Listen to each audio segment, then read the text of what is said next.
Ang mabuting balita ng Panginoon ayon kay San Lucas. Noong panahong iyon, nagmamadali ang mga pastol na lumakad patungong Bethlehem at nakita nila sina Maria at Jose at ang sanggol na nakahiga sa sabsaban. Kaya't isinaysay nila ang mga sinabi ng anghel tungkol sa sanggol na ito, at nagtaka ang lahat nang nakarinig sa sinabi ng mga pastol. Natanim sa isip ni Maria ang mga bagay na ito at kanyang pinagbulay-bulay. Umalis ang mga pastol na nagpupuri sa Diyos at nagpapahayag ng kanyang kadakilaan dahil sa lahat ng narinig nila at nakita na ayon sa ibinalita sa kanila ng anghel. Pagdating ng 8 araw ay tinuli ang bata at pinangalan ng Jesus, ang pangalang ibinigay ng anghel bago pa siya ipinaglihi.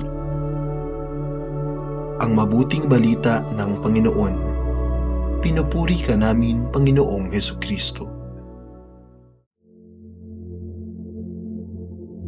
Bagong taon na naman, bagong kalendaryo, bagong resolusyon. Pero sa totoo lang, dala pa rin ng marami sa atin ang bigat ng lumipas.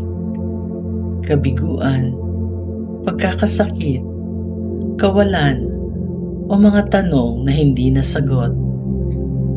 Kaya't sa unang araw ng taon, may tanong agad ang ating puso. Saan ako magsisimula? Paano ko haharapin ang isa na namang taon na may dalang hindi ko alam? Ang sagot ng Ebanghelyo ay hindi isang plano, kundi isang tao, si Maria.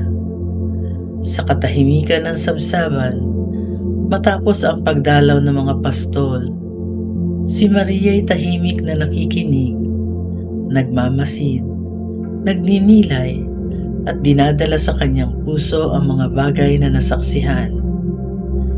Isang ina na hindi nagmamadali, hindi nagrereklamo, pagkus ay marunong maghintay at magtiwala sa Diyos, kahit hindi pa niya lubos na nauunawaan ang lahat. Ito rin marahil ang kailangan natin ngayong simula ng taon. Hindi agad mga sagot, kundi ang presensya ng isang ina na sumasama sa atin sa ating paglalakbay. Si Maria, ina ng Diyos at ina rin natin. Kailan ka huling umiyak sa harap ng isang taong hindi ka hinusgahan? Kailan ka huling nakaramdam ng kapayapaan kahit walang katiyakan, dahil alam mo may umaalalay sa'yo? Ganito ang ina, hindi pala sagot pero palaging nariyan. Hindi palaging may solusyon pero palaging may haplos. Si Maria ay ganyan sa ating pananampalataya. Hindi siya ang Diyos, pero siya ang ina ng Diyos. At dahil doon, siya rin ang ating ina sa pananampalataya. Ang dakilang kapistahan ngayon ay paalaala na hindi tayo nag-iisa sa pagsisimula ng taon.